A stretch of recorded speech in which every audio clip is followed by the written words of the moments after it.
Hi guys, I'm Molly, a farmer here at Keep Growing Detroit Farm. I know a bunch of you guys have picked up your hot crop transplants this week, so this is specifically for you guys. Today we're going to be talking about planting your potatoes and onions, and some of the kind of tricks to doing that. So I'm going to start off with potatoes. So GRP members picked up a bunch of these, right?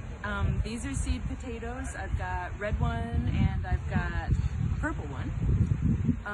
So the thing with potatoes is that we give you like I think 3 or 6, but for each seed potato you can actually cut these into smaller pieces and stretch out the number that you plant in your garden. So to do that, so this is something that you want to do a couple days before you plan on planting. So if you got your seed potatoes today, you might want to do this while the sun is out. So what I'm going to do, clean knife, or the cleanest knife you can find. So potatoes have eyes, right? And like if we leave our potatoes in the back of a cupboard, they start sprouting from those eyes. I think we've all seen that before. So with seed potatoes, these guys are just starting to come out of dormancy. You'll see like this on some of them. So those are the eyes. And you can cut this seed potato into littler pieces. You want to make sure that each piece has at least 2, ideally 3 of those eyes per piece. And then, so out of this one potato, I could get 3 separate plants. So what I do, I cut these guys. This is critical to note. See how there's rot in there? You want to actually cut around it and not plant this in the ground. This is not going to give you a good potato plant. So yeah, I'm going to actually, it's great for demonstration purposes. So I'm going to cut around the rot.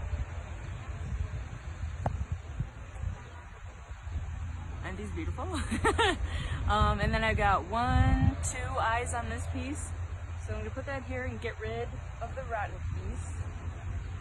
And then I've got this piece, it's got like 5 or 6 eyes on it and a lot of rot, so I'm going to chuck that. And then magically produce a whole bunch of other ones. And even these little guys. So with the smaller ones, you want to end up with cut pieces that are no smaller than something like a ping pong ball or a golf ball. So this guy's right on the edge. I might actually plant this one whole. You could try and cut this in half and then end up with 2 pieces, but up to you. They'd be really small pieces. You could give it a shot, but this guy planted by itself would be a good size. This guy you can definitely cut up. And for some reason, the red ones tend to have way more eyes than the Yukon Golds or the purples. So I'm gonna cut this a couple times. Cut that here, here. You don't want to have too many cuts because the whole goal of this is to then sit them out in the sun for a couple of days, and then you're gonna let them dry until you get like a skin, and this side will kind of dry out and kind of harden. If you were to plant this directly in the ground wet, this is just going to invite all sorts of diseases. So you want to make sure that you have, a couple days where you can put it out in the sun so that it forms that kind of protective skin. So I would take these and put them out in a sunny location, and overnight bring them inside, put them out in a sunny location until that skin forms. And then you can see kind of the difference between one that's freshly cut and one that's starting to kind of like, form a little bit of a skin there. And this will actually turn brown. So once these are brown, so let's just pretend.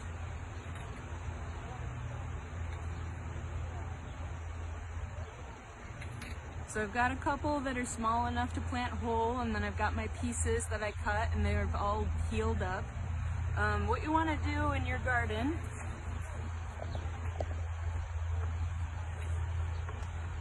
is dig a deep trench. Seed potatoes get planted every 12 inches because it's a big plant, and then that's 12 inches in row, and then you need 2 feet, ideally more like 3 feet in between your rows. So for a raised bed that is this size, you're gonna get 1 row of potatoes out of it, not 2. So then what I do is I space these down in my trench at roughly 12 inches, like that. Next, this is the reason why we dig a big trench. Potatoes, as they're growing, benefit from being hilled or covered with soil. The plant itself, you cover with soil so that it'll grow more potatoes off of its stem. So what you want to do is dig a really deep trench, something like, 8 to 12 inches. And you're not going to totally cover the plant yet. What you're going to do is you're going to fill, I'll explain this in a minute. You're going to put about 3 inches of soil over the top of them.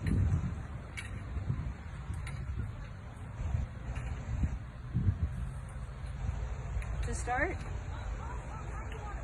Then you're going to water them in really nicely. And then what's going to happen, so you still have this nice big trench, and it's sometime in June, that guy's going to come up and he's going to leaf out.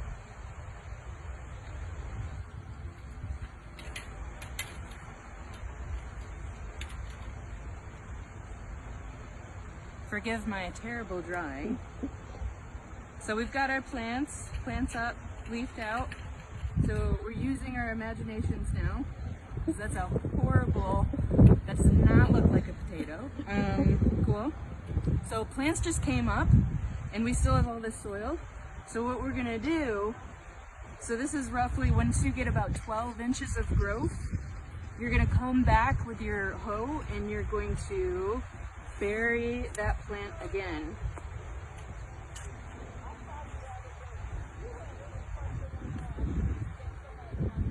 So that there's about half of it still sticking out of the ground.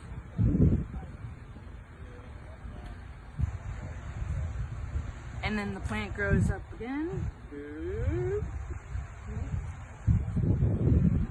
I'm not even trying anymore. But it's a good demonstration. Okay. And then you're gonna come back and you're gonna hill it again. So somewhere about here. So you'll do that a couple times over the season, and what's happening is that every time you do that, there are more and more potatoes. If you could imagine, there's like a tower of potatoes growing up.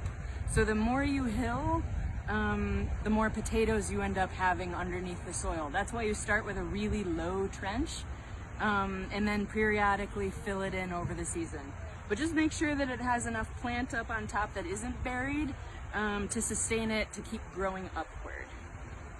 And that is how you plant potatoes. They need roughly 1 inch of rainfall a week, and if we're not getting that in, the regular, weather forecast, you got to make sure that you water them regularly.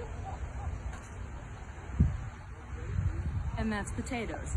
Let's move over here to onions.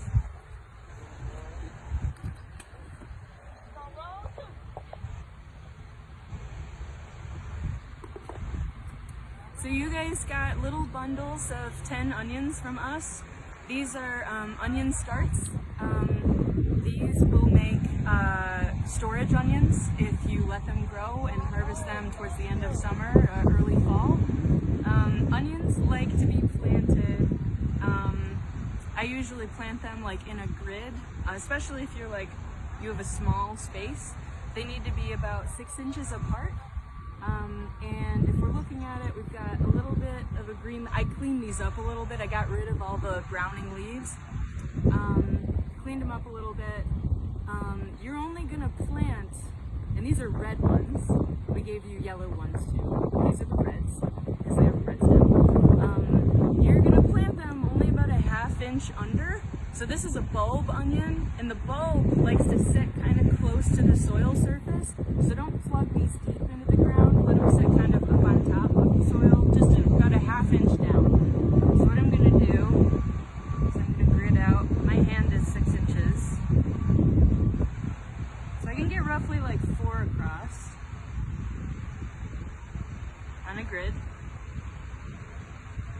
Because if you imagine, the onion's gonna be roughly like that big.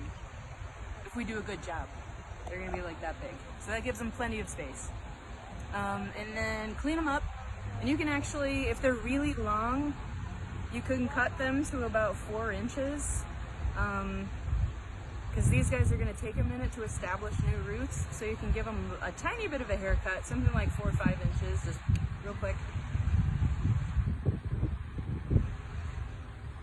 So fast.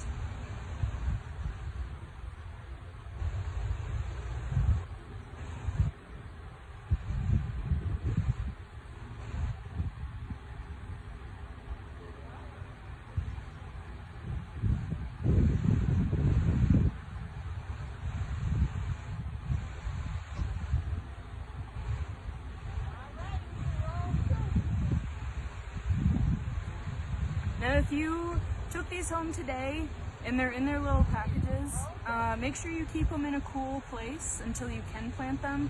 But these should be planted pretty much immediately so that they don't lose vitality in storage. So prioritize these. The potatoes you still have to cut up and let dry in the sun, but these guys should go in pretty much immediately. Now, for maintenance on the onions, just like the potatoes, they need an inch of rain a week, so make sure you keep them watered. And the big thing with onions is that they hate competition in the garden. They get really fussy if there are any encroaching weeds. So if there's some, not that you want to let weeds grow in your garden, but or too many of them, but pay very close attention to your onions because they have really shallow roots. They like to sit right up on top of the soil. And if they sense that there's something kind of like in their space, you're gonna get a much smaller onion. They're gonna senesce and end their life cycle earlier. So make sure they're a little fussy, so just make sure you keep them well watered and well weeded throughout the season. These are going to be bulbed up and ready for you to go probably end of summer, late fall, and that is how you plant onions. Thanks so much for joining us, and happy planting.